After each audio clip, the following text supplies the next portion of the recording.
What's good? It's Woog. John Bones Jones is back, damn it. The greatest of all time, in my educated opinion, is defending his light heavyweight title against Dominick Reyes, who's quietly shot up the ranks in the division, beating several fighters in short time. Since his UFC debut in 2017, where he drilled Yoshim Christensen with a beautiful, delayed, straight left hand and finished him in 30 seconds, has won 5 more fights in the past 2 years, and the last 4 were Jared Cannonier, the current number 4 contender down at 185, former challenger to Jones' title, Ovince St. Preux. Reyes beat him on the Khabib-Conor undercard. Another former title challenger, Volkan Oezdemir, who lost his chance at the title in a stoppage against Daniel Cormier. That was in the interim where Jones was out. One of the times Jones has been out. Then Reyes most recently beat former 185-pound champ Chris Weidman in his 205 debut. Reyes has knockout power, straight up, and he's one of the sharpest, most accurate punchers in the division and is the same height as Jon Jones and is maybe a little bigger. So I expect Jones, especially this older Jones, to use the output style that Luke Thomas describes as single shot high variance, where you're kind of littering the guy with one shot at a time, but it's anyone's guess as to which one of any of those single shots are going to be, or as in terms of what is the strike pattern. If you're basically a Swiss Army knife and can deliver 12 to 15 different types of strikes, and you do it where you're doing number 3, number 6, number 9, number 9.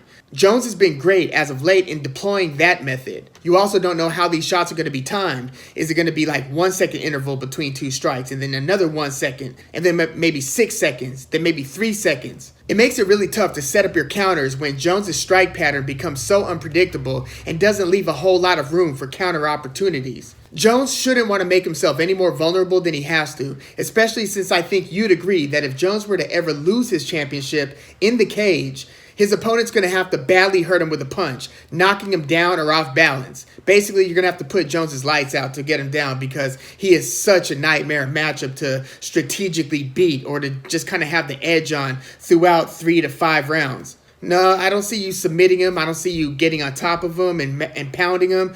You're pretty much going to have to knock him out on the feet.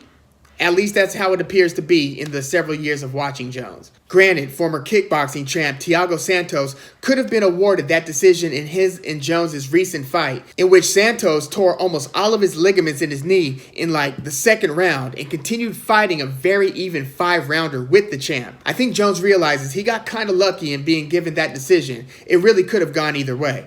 We're not used to seeing a Jones fight that goes to the cards in question. You'd have to go back to his first Gustafsson fight, like 8 fights ago. I think Reyes has a real puncher's chance here. He'll have to either throw caution to the wind and rush Jones in spurts, kind of an ambush style where you could catch Jones at the end of a charge, or a combination where Jones retreats but you continue to track him until he runs out of real estate and then crack him.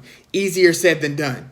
Or Reyes will have to find some opportunity between Jones' oblique kicks, front kicks, push kicks, to the knee, punches, or elbows. Also easier said than done. But I think that Reyes damaging Jones would probably come from one of those 2 scenarios. So let's talk a little Jones. When it's all said and done, and you've got the fighters' resumes in front of you, I don't know how you could really claim that anyone else has had as great a fight history as Jones, unless you heavily weigh in the failed drug test and totally disqualify him for that. But if we're just going fight by fight by fight, Jones has been champ for more than half his entire career. He's basically been champ for more time than he hasn't been champ.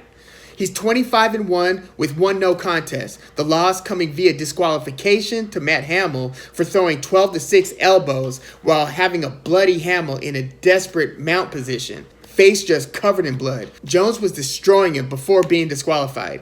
The no contest is from the overturned knockout victory versus Daniel Cormier in their second fight, when Jones tested positive for PEDs. His other 25 fights are all wins, and his level of opponent, fight by fight, is as tough as it gets. It's a list of former champions, top contenders, and would-be champs if it weren't for Jones dominating the division for the past decade. Since winning the championship by shockingly obliterating Shogun Rua, it wasn't so shocking that he won. I mean, people knew that Jones was coming, that the storm was coming, but the way that he obliterated Shogun was just unbelievable.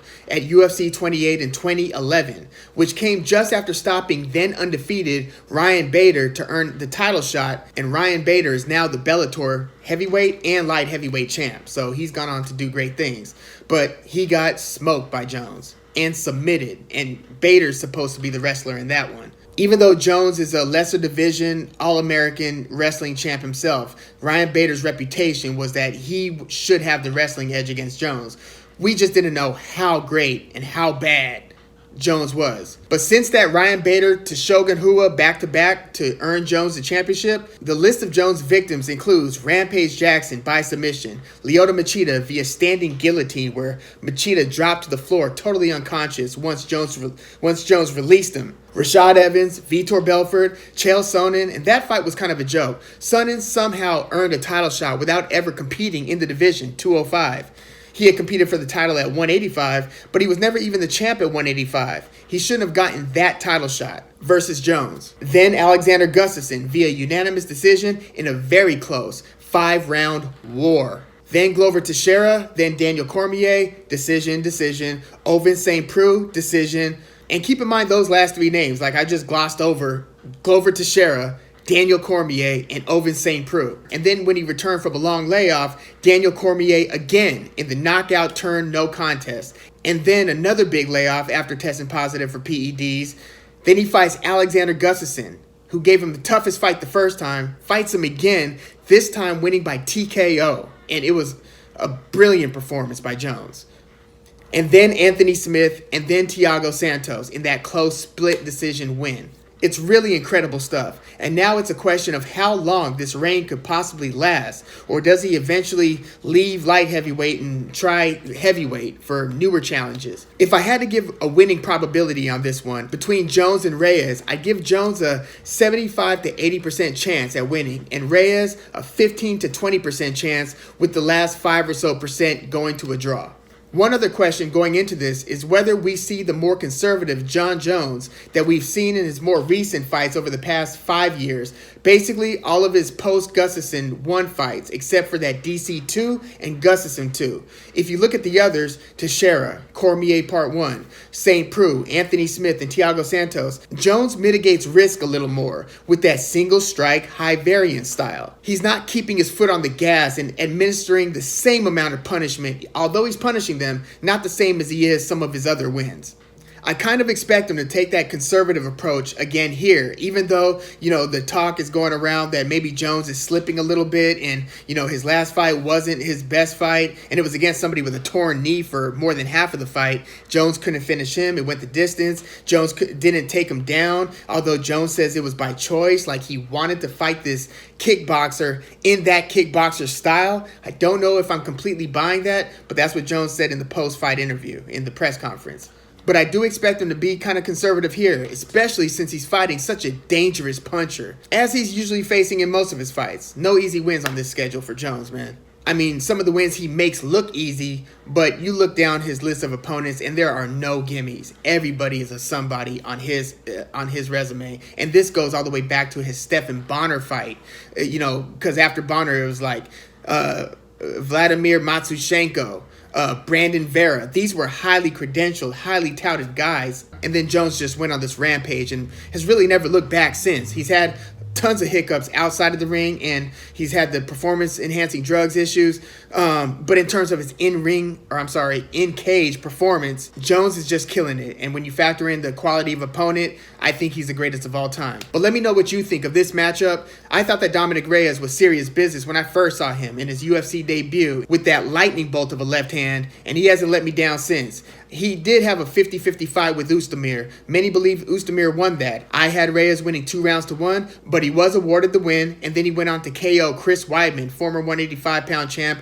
as a UFC on ESPN main event. It was scheduled for 5 rounds. It didn't go past 1. Reyes has some serious hands. The timing here might be perfect for Reyes with an aging Jones and in terms of Reyes' career's upward trajectory.